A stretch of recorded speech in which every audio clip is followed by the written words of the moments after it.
My name is Rachel. I am 35 years old.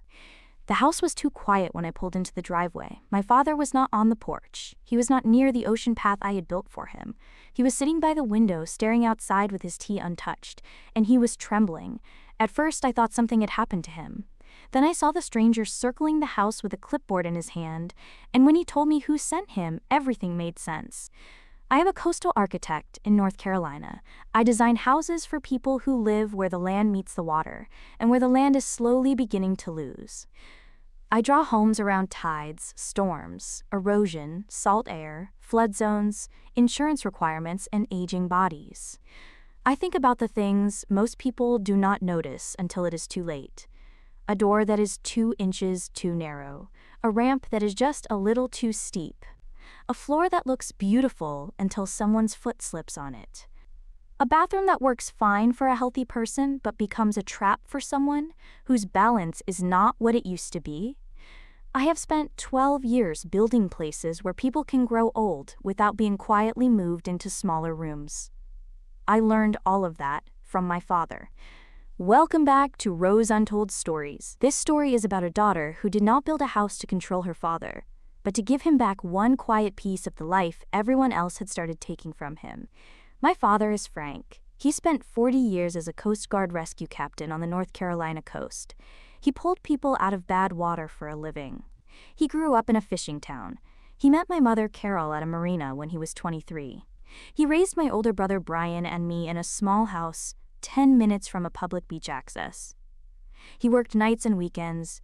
He came home smelling of salt. His Coast Guard cap stayed on his bedroom dresser for as long as I can remember. He kept it there the way some people keep medals, not to show off, just to remember who they had been. When he retired, he did not get sick. He just stopped being the man who could fight the ocean and win. His knees, after 4 decades of hauling on wet decks in heavy water, began to give him trouble. His hands developed a slight tremor when he held them out in front of him. His balance, which had once kept him alive in storms, began to betray him on flat ground. The hardest part was that he could not get to the water alone anymore. He could walk down the driveway, but he could not always get back up without stopping. He could cross a parking lot, but he could not manage a soft sand path. He could stand on a porch and look toward the ocean, but the beach itself had become something he could only reach if someone helped him. My dad was not a man who asked for help, so he stopped asking to go. I noticed how thin he had gotten.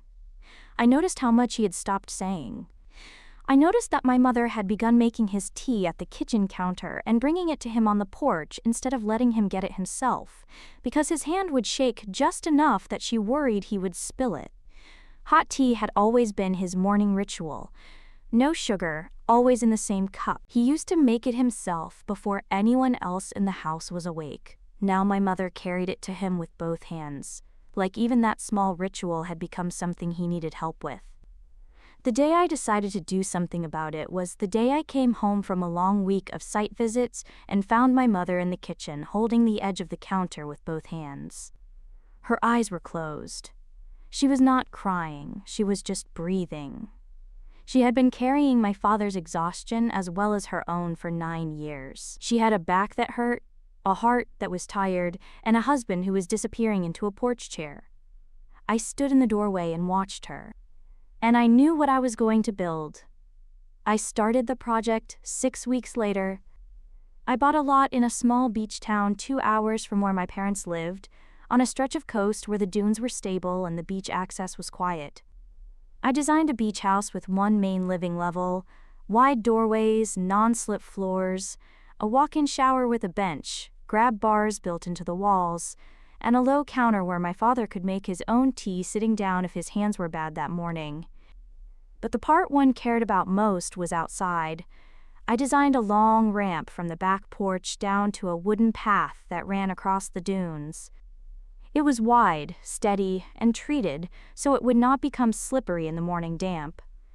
There were 2 resting benches along the way. At the end, where the dunes opened and the ocean filled the horizon, there was a final bench facing the water. The path did not require my father to step into soft sand. He could go from the back door to the ocean view and back again without putting one foot on anything unstable. I built it so he could go alone. The day I gave them the house was a Saturday in April. My parents drove down, thinking we were just going to look at a project I had finished for a client. They walked through the front door together. My mother saw the kitchen first and started crying. My father stayed quiet. He walked through every room with his hands behind his back, the way he had walked through every house we had ever moved into when I was a child. He looked at the doorways, he looked at the bathroom, he looked at the floors, he looked at the back porch, he looked at the ramp. Then he looked at me. Still, he could not find the words. He walked to the kitchen and made himself a cup of tea with both hands. He carried it back out to the porch. He walked down the ramp slowly. He crossed the wooden path one careful step at a time. He paused at the first bench. He kept going. He paused at the second bench. He kept going. He reached the bench at the end, sat down, put his tea beside him, and looked at the water. My mother and I watched from the porch. She did not move. After almost a full minute, she put her hand on my arm very lightly and whispered something I did not expect. She said, "He hasn't been alone with the ocean in a long time. Look how happy he is." That was the moment I knew I had built the right thing. For the next 3 months, the house was exactly what I had hoped it would be. My father drank his morning tea on the bench near the dunes every day. He woke up at 6. He made it in a cup my mother had bought him, with a small lighthouse painted on the side. He walked the ramp without help. He crossed the path slowly, but he crossed it by himself. Some mornings he stopped at the first bench, some mornings at the second. Some mornings he made it all the way down without sitting once. He always came back with his face changed. Not younger, not healed, just returned. The way a person's face changes when they have spent time with the thing they thought life had taken away from them. My mother hung a small wind chime on the porch. It was made of thin brass tubes. When the front and back doors were both open, the chime caught the breeze off the water and rang softly, just loud enough to hear from the kitchen. My father said he liked the sound. My mother told me later it had been a long time since he had said he liked anything. I visited every other weekend. I brought groceries. I sat with them in the evenings. I watched my mother straighten up again. Her back still hurt sometimes, but not the same way. She walked easier. She laughed at small things.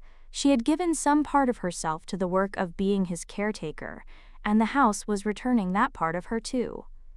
Then Brian came home. Brian is my older brother. He is 38. He has lived in Seattle for the better part of 15 years. He works in something he calls business development, which has always seemed to mean a different thing every time he explains it. He calls our parents on Christmas. He sends a card on our mother's birthday. He has not, in the entire time we have lived as adults, helped them with anything physical. Not a move. Not a doctor visit. Not a roof repair. Not a single weekend when my mother needed someone strong enough to get my father safely in and out of a car. He showed up on a Tuesday in late July. He had a small suitcase, a hardback book, and a smile he had brought with him from the airport. He told our parents he was taking time off from work. He said he wanted to be helpful. He wanted to be present for them in a way he had not been for a long time. He used the word reconnect. My mother was thrilled. My father shook his hand on the porch and offered him tea. I drove down the next weekend. The first thing I noticed was that my mother had closed the front window. The wind chime on the porch was still. I asked her if it was supposed to rain. She said no. She said Brian preferred the quiet. He was a light sleeper. I thought nothing of it. The second thing I noticed was my father. He was sitting on the porch on Saturday morning at 6:30 when I came downstairs. He had his lighthouse cup in his hand. He had not gone down to the bench. It was empty. I asked him if he was going down that morning. He said maybe later. He said his knees were a little stiff. He said the words quietly and did not look at me when he said them. I knew. I knew before I asked anything else. What I had not yet seen, because it had taken Brian only 4 days to do the work, was the small pile of pamphlets on the kitchen counter. Assisted living communities. Coastal Carolina Elder Care Services. A property management firm that specialized in short-term beach rentals. I looked at the pamphlets. Then I looked at my brother across the kitchen, pouring hot water into a cup and smiling at me like an older brother does when he is about to explain something he has not done the work to understand. I learned the words later, the ones that had cost my father his morning walk. Brian had said them gently, in a voice that was supposed to sound like care. "Dad, you still go down there alone? One bad step out there and nobody hears you." He had said it to our father on the porch the night before I arrived. My father had not gone back down since. Over the next few days, I watched Brian do what he had clearly come to do. He brought up insurance. He brought up storm season. He brought up flood risk, salt damage, humidity, maintenance, emergency response times, and what it costs to keep a beach house safe. He brought up the difficulty of getting an aging father to medical care from this far out of town. He brought up, very gently, that there were beautiful communities only 30 minutes inland where Mom and Dad would have meals prepared, social activities, and 24-hour staff. He used the word safe in a way I have only heard people use when they are trying to put someone somewhere smaller. I let him talk. I wanted to see how far he would go. On Thursday afternoon, I came back from a site visit. I had been gone 6 hours. I parked at the end of the driveway because there were 2 other vehicles already at the house. One was Brian's rental. The other was a black sedan I did not recognize. A man with a clipboard was standing near the front door, one hand lifted like he was about to knock. I was already out of my car by then. Before I reached him, I looked through the front window and saw my father sitting in the living room, staring anxiously toward the door. He had already seen the car. I walked up before the man could knock. He introduced himself as a real estate appraiser. I asked who had sent him. He said Brian had arranged the appointment. He said he was there to take measurements, photograph the exterior, and document the ocean access. I turned back to the appraiser. I told him I owned the property. I told him there had been no authorized appointment. I told him he needed to leave. He looked uncomfortable. He glanced toward the house, then back at me. I said, "There is nothing for you to appraise here today." He apologized, closed his folder, and walked back to his car. I stood on the porch until he drove away. Then I went inside. I did not confront Brian in front of my father. Not yet. I walked into the kitchen, poured myself a glass of water, drank it, and went straight to the small den at the back of the house. That was where I found my brother. The den had become my father's quiet room. He kept his old books there, a radio, a shelf of tide charts, a few framed certificates from his Coast Guard years, the cap he never wore anymore but still kept within reach. Brian had pulled boxes out from the closet. He had begun, in the middle of a Thursday afternoon, to pack up my father's things. The Coast Guard cap was in a box. The framed certificate from his retirement ceremony was in a box. A small crayon drawing I had made when I was 8 of my father standing on a beach was in a box. Even the tide charts had been stacked in a pile by the door. I asked him what he was doing. He told me, in the voice he had been using all week, that he was making space. He said the word space, the way people in his line of work say words that mean other words. I looked at the half-packed boxes. Then I looked at him. I asked him who gave him permission to call an appraiser. He said he was only trying to understand the value of the property. I said the property already had a value. It was the place where our father could reach the ocean without being carried there. Brian sighed. He told me I was being emotional. He told me he was trying to protect the family before I turned the house into my private kingdom. I told him I was not protecting a kingdom. I was protecting a man. He said he had been the eldest son for 38 years, and that gave him a stake in this. He asked me why his name was not on any of the paperwork for the house. I said his name was not on the paperwork because he had not been there. For 9 years, I had been the one driving down every other weekend. I had designed a bathroom our father could use before he ever admitted he needed one. I had watched our mother become smaller under the weight of doing everything alone. I told him he had been in Seattle. Then he said the sentence that gave him away. He asked me if I knew what the property could rent for in July alone. The room went quiet. The boxes were open around us. My father's cap was lying on top of a stack of folded shirts. Outside, the appraiser's car was gone, but the damage he had brought with him was still standing right in front of me. I told my brother he had not come back because he missed our father. I told him he had come back because he had seen what the house was worth. He told me I was being dramatic. He told me he was the responsible one in the family. He told me he was trying to make a sensible decision before our father got worse. I pointed at the boxes. I said, "You are not making space. You are clearing him out before he is gone." Brian looked at the boxes. Then he looked at me. For once, he did not have a sentence ready. Then, behind him, my father walked into the room. He had heard enough. The walls in that house were not thick. They had been designed for warmth, not secrets. He had been standing in the hallway, leaning on the door frame for I do not know how long. He looked at the box on the floor. He looked at his Coast Guard cap lying on top of a stack of folded shirts. He spoke quietly. He spoke the way he used to speak on the radio during a rescue, when the worst part of the situation had to be made calm before anyone could survive it.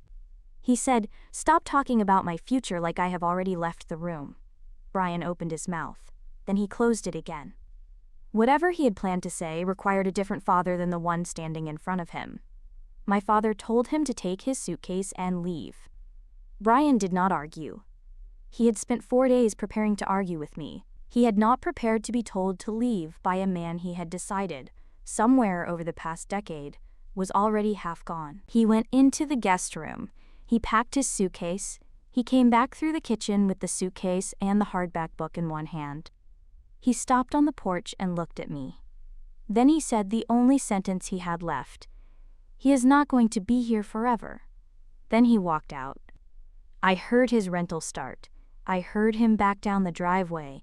I heard the gravel under his tires for what felt like a long time.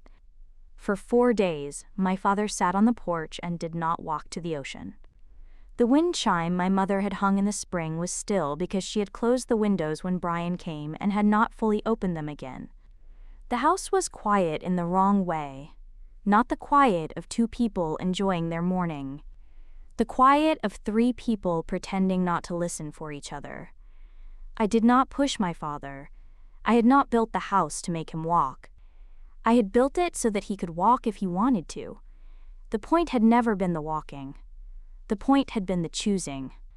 I made tea in the mornings. I took it out to the porch. I sat near him. I did not ask if he was going down. I did not ask if he was thinking about my brother. I did not ask anything. I just sat. My mother started opening the windows again on the second day. She did not announce it. She just opened the window in the kitchen, then the one in the back hallway, then, finally, on the 3rd day, the one on the porch. The wind chime made one slow note and then stopped because the breeze had died down. My father turned his head toward it. He did not say anything, but he turned his head. On the 4th morning, I came downstairs at 6 and my father was not in his chair on the porch. The screen door was open. I walked to the porch. I looked toward the dunes. He was already on the path. He was about 1/3 of the way down. He was walking slowly. He had the lighthouse cup in his hand. He was wearing the soft canvas shoes he wore in the morning. The light was just coming up behind the dunes. I want to tell you what watching that walk was like, because it is the thing in this story I will carry the longest. He had to stop. He stopped at the first resting bench. He did not sit. He just stood with his hand on the back of the bench, breathing, looking at the wood under his feet. His hand was shaking. The cup was shaking. He did not put it down. He did not turn around. Then he started walking again. He stopped at the second bench. This time he sat. He sat for almost a minute. I do not know what he was thinking. I do not know if he was thinking about Brian. I do not know if he was thinking about my mother in the kitchen, or the years he had spent pulling people out of water when they could not save themselves. I think he was just sitting on the bench and remembering that he could. Then he stood up, and he kept walking. He reached the bench at the end. He sat down, he put the cup beside him, he turned his face to the sun. I had not realized I was crying until I tasted salt on my mouth. My mother was standing next to me in the hallway. I had not heard her come up behind me. She put her hand on my shoulder. We did not speak. We watched him for almost half an hour. He did not move. The wind picked up.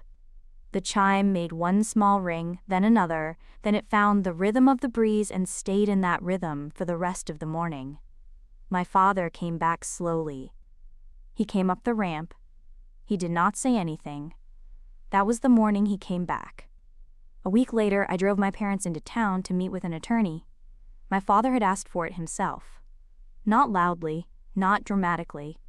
He had simply said over tea one morning that he wanted the house protected from people who saw it as an asset before they saw it as a home. I owned the land. I had paid for the house, but until that week, everything about the arrangement had been trust and family and spoken promises. After Brian, my father wanted paper. So did I. The attorney drew up a lifetime occupancy agreement for my parents. It said, clearly, that Frank and Carol had the legal right to live in that house for the rest of their lives. It said the house could not be listed for sale, used as a short-term rental, transferred, refinanced, or used as collateral while either of them was living there without their written consent. My father read every page slowly. My mother read beside him. Then the attorney showed each of us where to sign. It was not revenge. It was not punishment. It was a lock on a door Brian should never have tried to open. When we walked out of the attorney's office, my father stood by the car for a moment and looked at the folder in his hand. Then he said, "Now nobody gets to call it responsible when they mean taking." That was all he said. A few months later, Brian came back to the house. He came alone, he drove. He did not bring a suitcase, he did not bring a clipboard, he did not bring anyone with a camera. He came up to the front door on a Saturday afternoon and rang the doorbell like a stranger. My mother opened the door. She looked at him for a long time before she stepped aside. I was on the porch. My father was sitting at the end of the path, facing the water. He had been there since early morning. Brian came out to the porch. He looked at me. He did not say anything. Then he went down the ramp. He crossed the wooden path. He paused at both benches the way our father did. He reached the end and sat down next to him. They did not speak. I watched them from the porch for almost an hour. They did not turn to look at each other. They did not have a conversation. They just sat there, two men on a bench at the edge of a beach, with their hands on their knees, looking at the same water. I do not know if my brother was apologizing in his head. I do not know if my father was forgiving him. I think they were sitting there together because, for once, Brian had finally walked the path before trying to decide what it was worth. When Brian came back up, he stood on the porch. He looked at me. For a moment, I thought he was going to ask about the house. He did not. He said, "I thought this house was trapping him." Then he looked back toward the dunes. I think I was the one doing that. I did not say anything. There was nothing to add. He nodded once, got in his car, and left. He has not been back often since. He calls more than he used to. He sends a card on my mother's birthday. He does not ask about the house. He does not ask about the path. He does not ask what it could rent for in July. I have decided that is enough for now. Almost a year after the morning my father walked back down to the ocean, he handed me a small folded note. He gave it to me in the kitchen on a Sunday afternoon when my mother was outside trimming the small herb boxes by the porch and the house was quiet. He did not say anything when he handed it to me. He just put it in my hand the way you hand someone something you've been carrying in your pocket for a long time. The note was written in his handwriting. The letters were unsteady. He had taken his time. It said, "You did not take my life over. You gave me a way back to it." I sat down at the kitchen table and read the note 3 times. Then I cried in a way I had not cried since I was a girl. My father came in from the porch. He saw me. He did not say anything. He made himself another cup of tea and went back outside. The note now sits in a small frame on the porch, on the table next to my father's chair. He sees it every morning when he comes out with his tea. So does my mother. So do I when I visit. The wind chime is still on the porch, the windows stay open. My father walks to the bench near the ocean every morning. His hands shake. His knees give him trouble. He is, on most mornings, the only person on that stretch of beach. But he gets there alone. Has anyone ever tried to make decisions about your life before you were ready to let go? Tell me your story in the comments, and let me know where you're watching from and what time it is there. If this story stayed with you, subscribe. I am here every week with stories about the things we build to keep each other whole. There is one thing I learned from all of this, and it is the last thing I will share. You do not give someone their life back by holding them up.